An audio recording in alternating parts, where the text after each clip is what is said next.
the AFC South. So I think.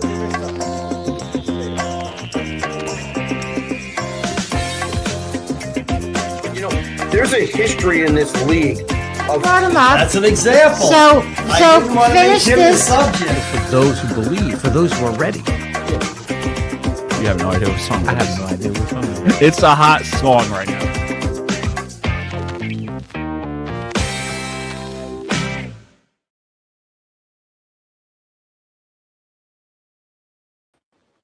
All right, ladies and gentlemen, welcome back to another episode of the Doug Saravo Show, which is brought to you by our good friends at Unsolicited Role Models, the role models you may not want, but you may just need. We have a special guest with us today of the Madison Miller podcast. We have Madison Miller. Madison, how are you today? I'm good. How are you, Doug? Pretty good. Thank you for coming on for this special trade deadline show. Anytime, Doug. Looking forward to it. Hopefully we get some breaking news action while we're on air. I've had several guests on the podcast, on my show, the Madison Miller podcast, where breaking news has happened, and it's just really fun. So fingers crossed it happens, especially if it's something big. Yeah, and I think the latest right now is Carlos Correa to Houston, but what I want to get to is a local move, which is David Bednar is now a New York Yankee, the former Pittsburgh Pirate closer. Can he fill that closer role for the Yankees, or is he going to be like a middle relief guy, setup man? That's a good question, because now the Yankees have three closers, pretty much: Devin Williams, Bednar, and Luke Weaver. And I'm interested to see how they do it. Devin Williams has been a little bit better in the closer role since he was removed as the closer. Bednar, obviously a two-time All-Star coming over from the Pirates. I think Aaron Boone for right now is going to do some mixing and matching and between Williams and Bednar, and then have Luke Weaver in the multi-inning role where he's thrived in the past. I like the move for the Yankees because it strengthens their bullpen. They have guys that are coming back from injury that have been not reliable so far, like Jonathan Loaizaga. So I think that this is a smart move by the Yanks, and I think what it came down to for the Yankees in terms of trades is all about Aaron Judge for me and that injury. It looks like he's going to come back sooner rather than later, which is good. And I think the Yankees don't make these moves if they know that he won't be back soon, because when Judge got hurt, there were reports that, they might actually trade away players and whatnot. But no, it looks like he's coming back soon. And I like the move for the Yankees getting Bednar to strengthen that bullpen. They also brought in Ryan McMahon from the Colorado Rockies, who have been a dumpster fire throughout this year. Maybe worse, if not worse, than the Chicago White Sox from last year. He walked off the Rays last night. I don't think the Rays have moved on from Brandon Lau just yet. Where do you think the Yankees go? Like, what is their importance moving forward? Is it trying to have this bat McMahon make a big difference, or is it the bullpen just stepping up? I think it's both. I think that they badly needed a third baseman, and McMahon's come in and hit over 300 since the trade. The walk-off last night was fantastic, and a game that was very crazy. And I think that's been a good addition, and I think they're going to rely on that bullpen too. And they're obviously going to rely on Luis Heel coming back from injury in their rotation. So I think the Yankees should have explored trading for a starting pitcher, but I mean, I don't mind them going the bullpen route because it does strengthen the bullpen and makes it better at Bednar. But yeah, I think they have to rely on everything going forward. All right, so we're going to stay local, but we're going to take the 7 train and head over to the Queens at Citi Field. I like this pickup for the New York Mets. It adds more speed to the base path, and that is from Baltimore. That is Cedric Mullins. They didn't give up Beatty. They didn't give up Acuna. Where does he fit in the Mets lineup? Does he take that 9th spot? I think he should. In the right scenario, he should.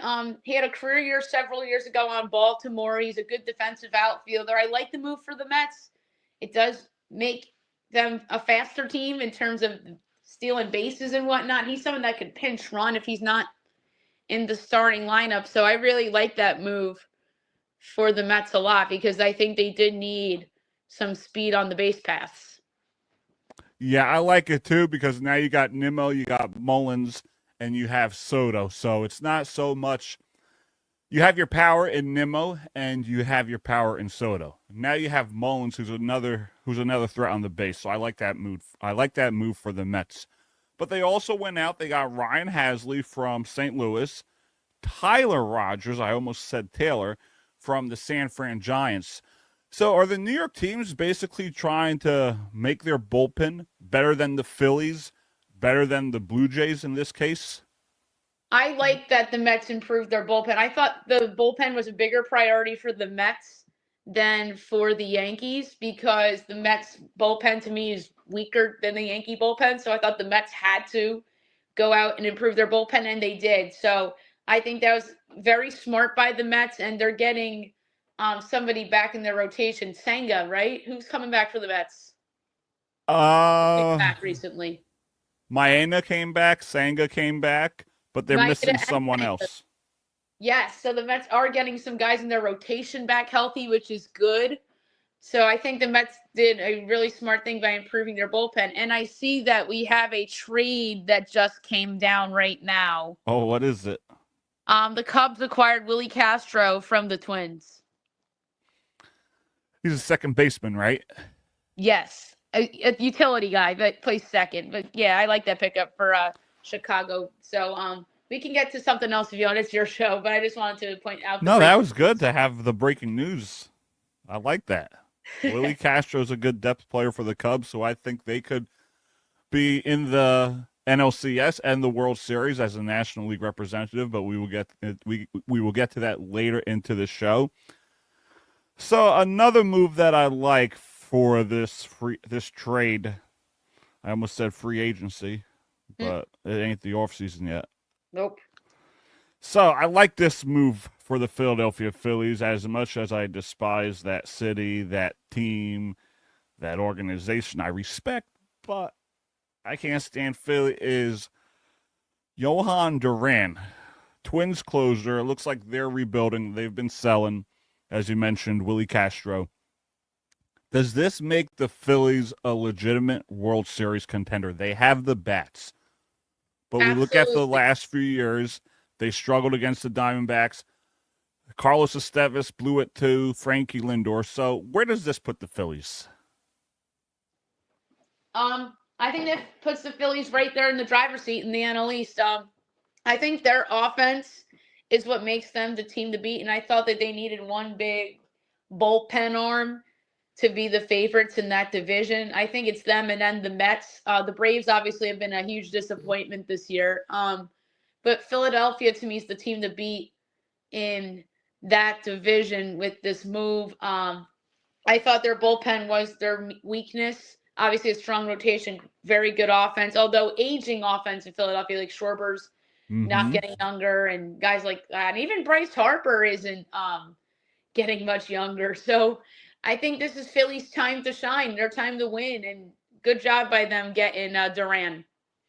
And while we're on the topic of Philadelphia, what's going to hold them back from making a deep and a serious run? They get there, but they lost in the World Series. They fell to the Diamondbacks. Last year, they fell to the Mets. So they're going backwards rather than forward.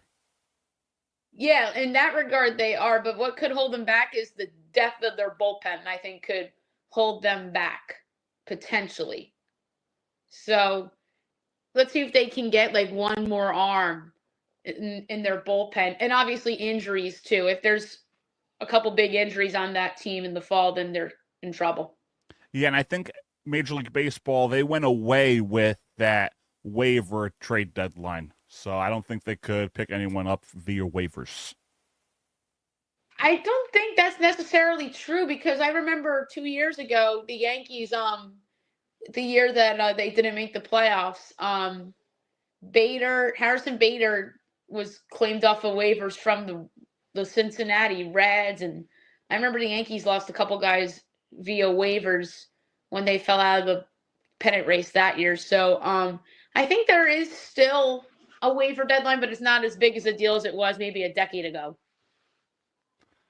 Yeah, because I remember like 2017, we had Justin Verlander go to the Astros. So Yes. that was the big move. That was a waiver one. You're right. It's not as big as it was a decade ago because the Astros claimed him off of waivers. Yeah. And nobody knew that it was going to be the impact it had. I agree. So the Phillies made another splash.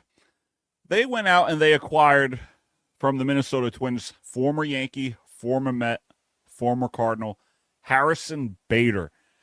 Where will he fit in this lineup? You have Rojas, who I think is a great center fielder. Maybe this is for more depth. Yeah, it's similar to the Mets getting Cedric Mullins, although I do think Mullins arguably is a better player than Bader, although you could argue they're the same.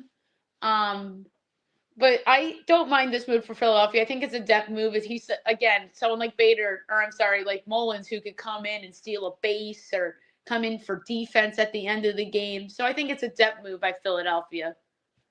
Yeah, because I went to a few Met games last year, and I've seen it where it would be like the sixth inning, and Mendy would put it in Bader. He would take out like Tyrone Taylor, or he would take out Nimmo, or he would take out Marte, and then Bader would go in the lineup, even for like key situations for like pinch hitting. So I like Bader for the Phillies, especially if they want to go on a solid postseason run. Right, so do I. All right, let's talk about Carlos Correa. Unfortunately, he's back with the Houston Astros. Good ball player, but when you think they're going down, when you think the Astros are heading towards that rebuild, they go out and they get their former shortstop. Are they going to be serious contenders again to get to the World Series, or is this just like a reunion just to say, you know what, let's give it one more shot? I think it could potentially be both. I don't think the Astros are as strong as they used to be because obviously they don't have. I mean, Verlander, I don't think is as good as he used to be, even though he's not on the Astros anymore.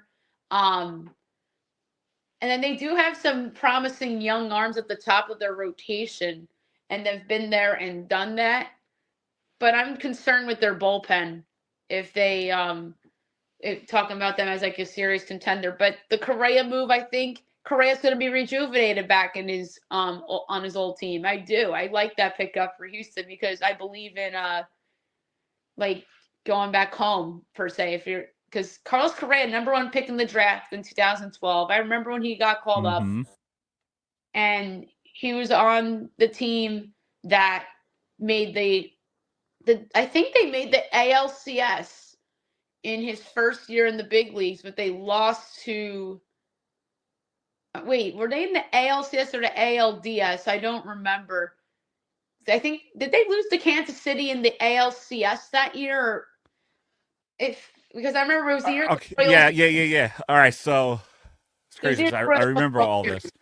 So 2015, the Royals played the Astros. And it was, I remember they had that lead, the Astros, and they could have taken like a 2-1 series lead. But the Royals had like a great seventh inning, and they came back, and they ultimately played the Blue Jays in the ALCS, and then they played played the Mets in the World Series, and they won that.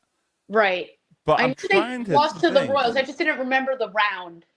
And then there was a time where they played the Yankees in the wild card round. Was it that same year? Same year. Yeah, they beat the Yankees in the wild card round, then they lost to the Royals. I don't know why I thought they were in the ALCS and they beat because I know the Blue Jays were in but you're right, the Blue Jays were in the ALCS against the Royals, and then it was the Rangers against the Astros in the DS. Or I'm sorry, it was the Rangers against the Blue Jays and the Astros against the Royals, and that was the year Batista hit the home run. Against the Rangers. I laugh at that because I just think about that often when it comes to like funny baseball memories and over the past decade. It was that postseason. Yeah, and that's 10 years old already. 10 years old, I know. That's crazy. So yeah, and Correa was a rookie that year, and he was very good as an Astro, and then when he went to the Twins, it kind of went sideways. So I think, again, I do think that's going to be a good addition for Houston. And then there's another move we like. So if you're just joining us, we have Madison Miller of the Madison Miller podcast. The San Diego Padres, I have to be careful with this. Mason Miller. I didn't want to say Padres acquire Madison Miller, so I had to make sure I said it right. You're right. So the Padres reportedly acquire Mason Miller and J.P. Sears for their number 3 prospect and 3 pitchers per multiple reports, including MLB's Mark Feinstein. So how big is this for San Diego? Huge. Big time. San Diego always goes for it at the trade deadline, or it's the other way. If they're bad, they sell. But yeah, if you're Oakland, you're not going to be good anytime soon. So why not cash in? It's like what Pittsburgh did with Bendar earlier. I think it's a great move for San Diego going for it and being right there at the Dodgers in that division. They have a lot of talent offensively, and they have a great rotation. And their bullpen's very good. They have to be right there at the Dodgers for a team to beat in the National League for me. I agree. And I want to stay with the NL West for a minute. Because if we look at the drama that Rafael Devers brought to the Red Sox, they were talking about rebuilding. They were going to be at the bottom of the league. They're going to be out. They're now sitting in prime position to, I don't think they'll take the division because Toronto's just too good. They got Dominguez. You look at the Giants. The Giants were talked about being one of those best teams in the NL West, the National League. Everyone's saying, watch out for the Giants to go on the run. Rafael Devers goes over there. Apparently he missed the meeting with his first base coach, something like that, or hitting coach. And the Giants are now 1 game over 500. So is he just that bad of a locker room presence compared to being a good player? That's interesting that you bring that up. You could definitely make a case for that with Devers being a bad locker room guy, but I think the Giants have more issues than Devers' behavior. Their starting rotation is not as deep as we thought. Justin Verlander, I think, only has 1 win on the season, if I'm not mistaken. And he's like 1-7. 1-7, yeah. And their bullpen, they just traded away one of their relievers today. And to me, their offense just isn't very deep either. And also, they're in a very loaded division with the Padres and the Dodgers in it. So I just think the Giants are mediocre. I was never a big San Francisco Giants believer, but Devers with the locker room drama, I mean, that's just adds more drama to what is not a great situation in San Francisco. And then with the Red Sox on the other side, maybe that motivated them because they're in – but the AL East is a good division this year. They're in 4th, right, Boston? They may be in 3rd because Tampa lost like 3 of their last 4. You're right. They're in 3rd now behind the Yankees in Toronto. But yeah, the Red Sox started to play better after they traded him. So it's kind of like so Bill Simmons of The Ringer calls it the Ewing theory, where you take away a very good, or if not the team's best player, and the team automatically starts playing better kind of thing. He calls it that because the Knicks made the finals in 1999 without Patrick Ewing, because Patrick Ewing got injured, and all of a sudden they're in the NBA finals. And what was I going to say? So he named it that. So maybe there's like that theory going on with Devers. Although it did happen with Bryce Harper. He left the Nationals, and the Nationals won the World Series. And it happened with Carson Wentz and the Eagles. It happened with Acuna on the Braves that one year he got injured. Mm-hmm. So it's happened a couple times this century where you take away either the team's best player or maybe like one of their best 3 players and they win the championship. So you never know with these kinds of things, but it's surprising that the Red Sox are doing better without Devers, despite the locker room stuff. Yeah, so let's stick with the AL East. I know he's not really a big name now, but the one move I like when he's healthy and if he could stay healthy for Toronto, is they acquired Shane Bieber from the Guardians. Does this impact their rotation at all, or it just adds them more depth? I like it a lot. I've always been a big Shane Bieber fan. He won the Cy Young a couple years ago. And it's weird with Bieber. I always thought he was amazing, and then he would just suck against the Yankees in the playoffs for whatever reason. And I was always afraid of him when the Yankees would play him in the playoffs. But I do like Shane Bieber. Maybe a change of scenery can do him good. The Blue Jays have a good rotation. Max Scherzer is in there, and they have a lot of other guys in there that have been there and done that. So I like the move for Toronto from a depth standpoint, and I think that he could be rejuvenated on Toronto.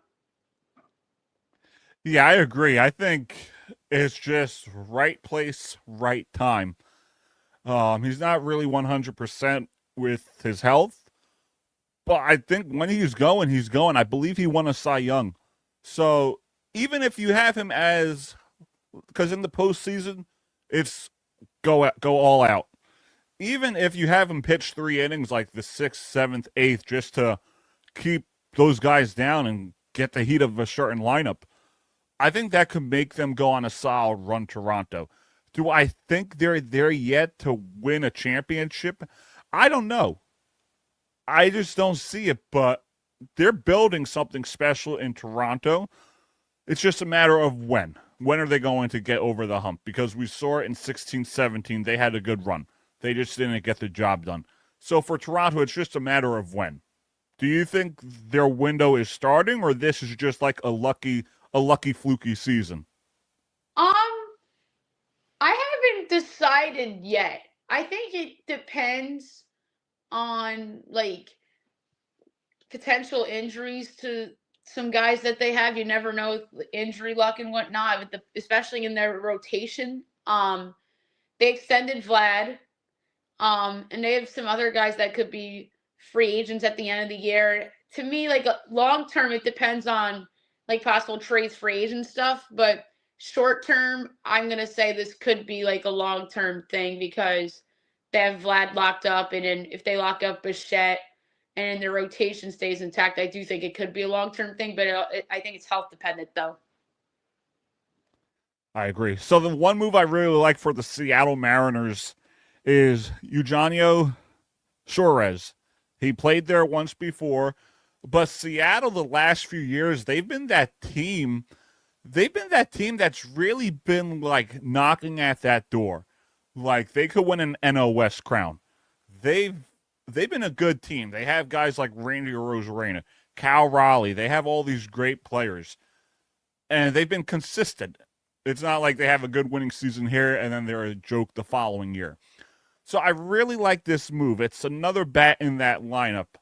Can that Mariners team be a surprise team? Maybe they knock off the Astros or be that wild card team like we saw with Arizona and Texas a few years ago and make a surprising run.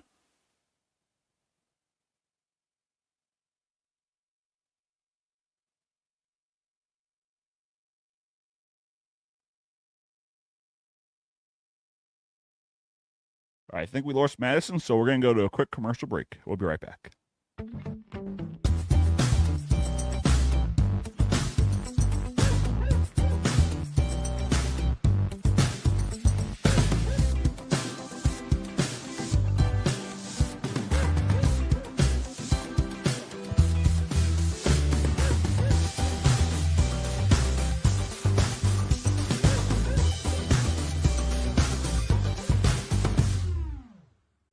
But to go and react from a fiscal standpoint and from a civil rights standpoint to close everything, I find it hard to get behind. Democrats. Thanks to Democrats. Thanks to the Democrats, by the way. Nancy Pelosi should not be 84 years old and still be sitting as the House Speaker. Like an idiot.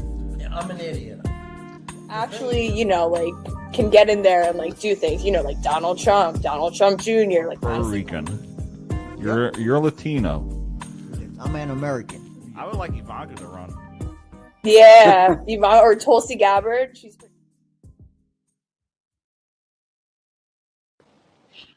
All right, we're back on the Doug Saravo Show, which is brought to you by our good friends at Unsolicited Role Models, the role models you may not want, but you may just need. So we were talking about Eugenio Suárez and the impact he could make for this Mariners team. Could they be that surprise team like the Texas Rangers and Arizona and Diamondbacks in 2023 and make a World Series appearance? I think it's in play, but I think that those Diamondbacks and Rangers teams were a little bit better than this Mariners team offensively. The Mariners have the pitching to do it, led by Brian Wu and that really good rotation. He's arguably their best pitcher this year, but Suarez makes their offense better, but I don't know if their offense is going to be good enough. If they get one more, even like a B bat, like a B level bat, even a C plus level bat, I think that they could be in play for it. But I do like the Suarez moves. That helps their case. It's him and Cal Riley in that lineup carrying them. So I really do like the move. But I think if they make the World Series, it will be because of their starting pitching. So I know you may not want to hear this because it is controversial for Yankee fans. Does Cal Riley end up being the home run king of the American League and break that 62 record? I don't think he's going to break the record, but with Judge's injury, I do think there's a chance he can lead the American League in home runs. He's just had a career year this year. Like the season he's having this year reminds me of the season Chris Davis had. Chris Davis back in, I believe it was 2015 with the O's. Or no, I'm sorry, it was 2013 with the O's. That's the kind of year that Cal Riley's having. I do think that there's a great chance he leads the AL in home runs, but I don't think he's going to break Judge's record. Yeah, I had to throw it at you. That's okay. That's okay. I get asked that quite often. All right, so this is the 2025 postseason picture as of today. All right, so we got the Padres playing the Mets in the first round. Dodgers and Milwaukee have the byes. We got the Phillies taking on the Cubs. Then you got the Mariners taking on Houston, Boston and the Yankees, and Detroit and Toronto with the byes. For each league, what I would like to see is a pretender and a contender. So, like for me, I look at the Brewers with that bye, and I see them as a pretender just because I think they're going to fall. I think they'll fall to the Phillies or the Cubs. And my contender, I have the Cubs just because I think they're solid all around. But I don't know if they could end up against Philly with the way Philly bats in Philly. So Chicago's best bet is to get home field advantage and have that bye. American League, I think Detroit could fold. They could be my pretender. I think Detroit could fold. And my contender, I think it could be Toronto. So I think we're going to see like a Toronto-Philly or Toronto-Chicago World Series. So that's what I'm liking for 2025 postseason. So okay. Madison, for you, who's your pretender and your contender? All right, let's start the National League. I agree with you about the Brewers. I think they're a pretender. They just traded Nestor Cortez, in case you missed it. They traded him to the team that I think is my contender, the San Diego Padres. So I'm going to say that's a big move for them. I know. Padres are the it. They're it. I think the Padres are the contender and the Brewers are the easy pretender. I won't be shocked if the Brewers miss the playoffs entirely, if they fall off. And then the Cubs can move up into the division spot. And then I wonder if any of these National League teams that are out of the top six could move up into that Brewers spot potentially. I don't like that the Brewers just traded Nestor Cortez away like that. Maybe I'm biased because Cortez was a good Yankee, and I do think the fit of him in San Diego is really good. So I'm fascinated to see how that plays out. And in the American League, my pretender is the Boston Red Sox. I just don't think their rotation's good enough. It's Garrett Crochet and a lot of mediocre and blah. So to me, the Red Sox are easy pretender. And am I contender in the American League? I wanted to say the Tigers, but you put them as a pretender. I just am a big fan of their starting pitching, and I like their offense too with Gleyber Torres on that team now, with Riley Green and a lot of the young talent they have. I mean, obviously, I want to say the Yankees for a contender, but Aaron Judge is hurt right now, so I really can't do that. And we don't know how long he's going to be out for, but it looks like he's going to be back sooner rather than later. And they don't have Garrett Cole either. So I'm going to have a disagreement with you and say Detroit. I like Detroit more than you do because of obviously Skubal at the top of their rotation and then the offense that they have. And I would like to see them. Hopefully they get a bullpen arm as the deadline approaches here. You see, I like Detroit. I think Detroit has what it takes to win a World Series. They have depth, they have pitching, they have hitting. But as we've seen in years past, a lot of the teams that have home field advantage have that first round bye. Besides maybe the Yankees, besides maybe the Astros when they had it. Right. Of course, besides the Dodgers. A lot of those teams with the bye, they always lose in that first round. Right. The Phillies last year, they lost to the Mets. So I feel like that's a disadvantage for a lot of teams. That's why, like, I tell people all the time, if you're a Met fan, if you're a Yankee fan, if you're a Rays fan, Red Sox, whoever, even the Dodgers or the Tigers, root for that wild card game because you're used to having that 3-game series. You're going to have it right off the bat, whether it's road or home. 3 games, you're used to that. You go away, you got to change your momentum, change your hotel, change where you live. It's a whole change for them. So I think that bye makes a big difference. It's kind of like in the NFL. Some teams can't do that bye. They need that continued momentum. They need that streak. So at the same time, they have what it takes. But if you get that bye, it's a little tough to move on, at least from my point of view.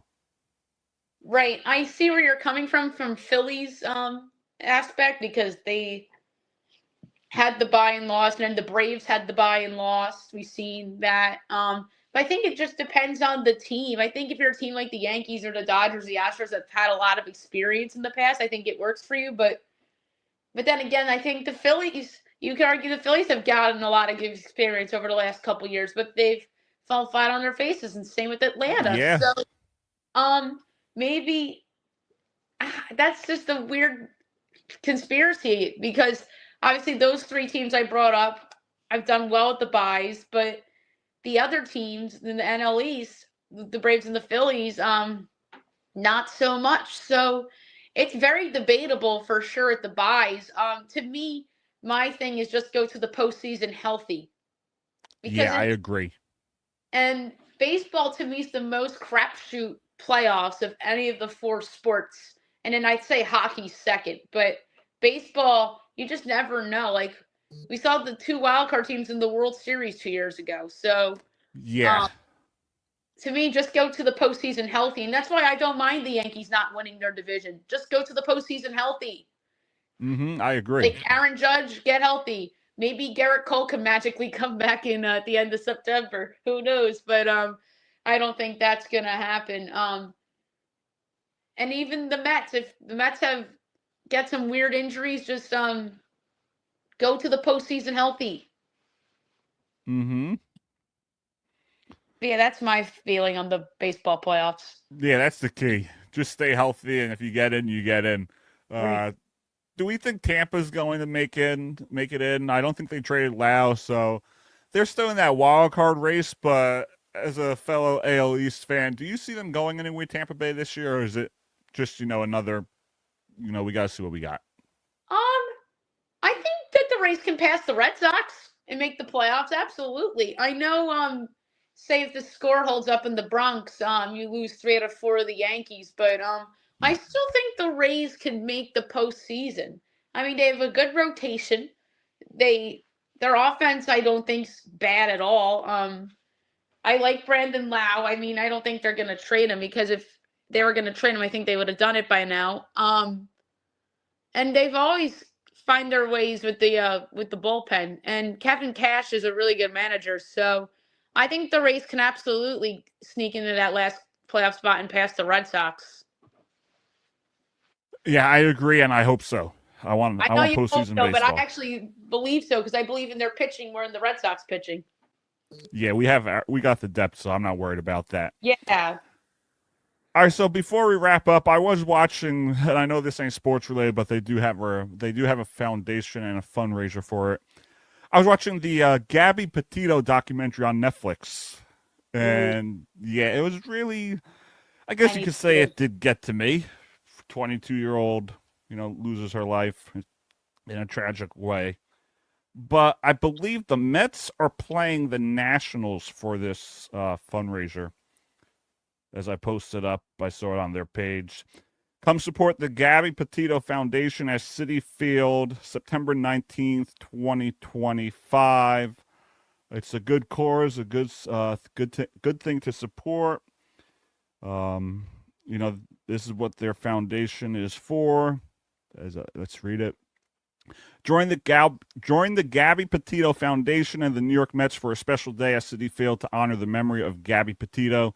The Gabby Petito Foundation's mission is to address the needs of organizations that support locating missing persons and to provide aid to organizations that assist victims of domestic violence situations. A portion of every ticket sold will benefit the Gabby Petito Foundation. So that's Mets Nationals, September 19th, 2025. It's a good documentary. It's a little upsetting, but I figured I'd give them advertisements on it. Yeah, I need to see that documentary. I forgot that it was out. So when I have a second, I will absolutely catch it because I want to see it.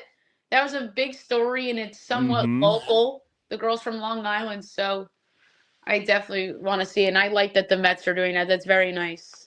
Yeah, so before we let you go, we did our pretenders and contenders, but if you had to bet, like if you had to set in a parlay, who's going to win the National League, American League, and World Series? I think if you ask me, I think it's a repeat of last year. But the other part of me thinks it could be Tigers, Padres. So the safe bet would be the same World Series as last year, but the fun one is Tigers, Padres. So I'm going to go with the fun one instead of the safe one. I'm just going to go the Padres and the Tigers, and then the Padres win because I like what the Padres are doing. The Yankees just got Doval from the Giants. Oh, another reliever moved on from San Fran. So Camilo Doval is going to the Yankees. Yes, so the Yankees now have 4 closers on their team. Better safe than sorry. Yeah, that's true. Better safe than sorry. Absolutely. And then their old closer is a starting pitcher on the Mets. Yeah. So that's a weird event, how he's now a starter, and a good one, too. Yeah, good one. Absolutely. So my safe, I would go with Dodgers, Tigers, just because they're the 2 best teams on paper and standing-wise. Right. My fun one, my risky one, I'm going to go with the Cubs against, let's do the Blue Jays, what I said before. Blue Jays, Cubs, why not? Throw in money, win a big bet. I can absolutely see Blue Jays, Cubs. That would be a lot of fun of a World Series. And the only reason why I would say the Yankees would be a safer bet than the Tigers, only because the Yankees were there last year and the Tigers, I like their offense, but Aaron Judge might be healthy in October, so or should be healthy in October. So I'd say the safe one is the rematch from last year, and the fun one is Tigers and the Padres. Although honorable mentions to the Phillies and the Cubs as well, because I think both those teams can make a run. Even the Mets. There's no clear-cut favorite. There's no clear-cut favorite this year, so that's why I can't wait for October. Me too. And you could say that in either league. I don't think there's a clear-cut favorite in any league. Although I did think the Dodgers were clear-cut favorites before the season, but I think that other teams have caught them up a little bit, especially San Diego. I agree. Oh, something else just went down. I thought something else just went down. Yeah, no. Never mind. I saw the alert symbol go off on Yeah, that would have been Alert. fun though. That would have been great. Yeah, Like, so who Doval knows? to the Yankees, Merrill Kelly to Texas.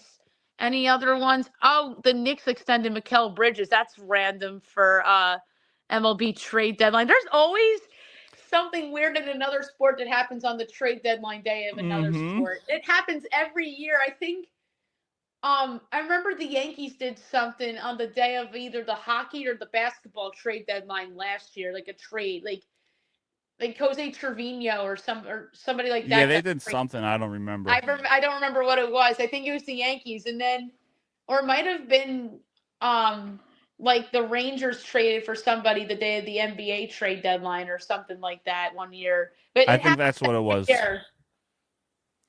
All right, so we have. I could keep this conversation going, but the laptop's actually at 2%. So I don't want to take a chance. But we had Madison Miller of the Madison Miller podcast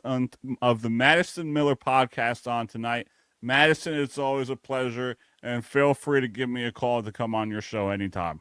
Absolutely. Maybe one day next week because I need to get my show back and rolling now that football's coming up. We have the Hall of Fame game tonight, so that's fun. So yeah, hopefully next week I'm going to get my show on the run again. For I have sure. to trade deadline podcast for my own show as well. So Doug, you're more welcome to come on. We'll set that up at a later date. All right, thank you. I appreciate it. You're very welcome. Have a good one. All right, you too.